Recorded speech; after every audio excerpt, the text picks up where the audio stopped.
Voina chuan guitar lesson thar kan zir ho lenga voina kan zir ho le tur chu Albatrossin itel lo chuan tilhan sakha guitar perdan kan zir ho le don ni alla hi an sakna ki chu C sharp ania mase tamzok in kan per theinan C hian karon soi don ni kepo hi first fret ka vodona achan chu alla nen karon play kop le don awangin kepo hi first fret ka vodon ni chuan kepo tel lo po khan C top hian du to kena sakpui thei ti kha kan shedon nia masabera chuan C in kan langa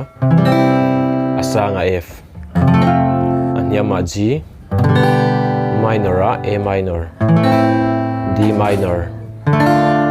chuan D sus4 kan mang telanga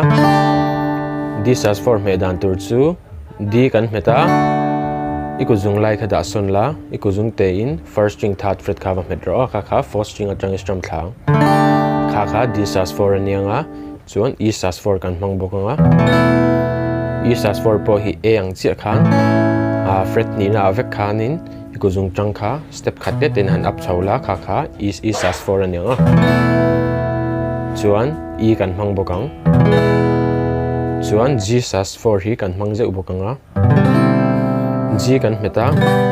hey akuzung te kha da sonin ikuzung chalin second string first fret kha va metla kha chung berjang strum thlang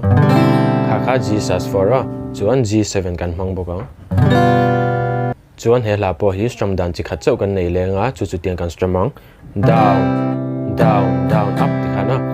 down down down up down down down up ti khan kan strum down ne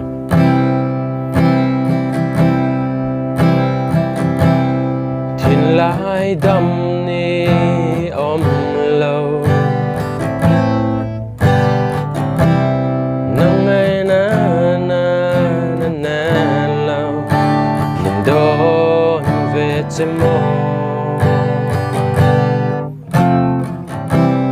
na na na na ma la na na na na ta khan pre-chorus kan ludo na khan F khan down up in voi khat kan tiang khana thei chang se lung lai chiri kir zai re le in ti khan abul changa top thleng strum ani mai kepo vo kherlo po khan C top khana per the chuan he la po hi original nen karon play kop lenga uluk den lo ngai thale don nia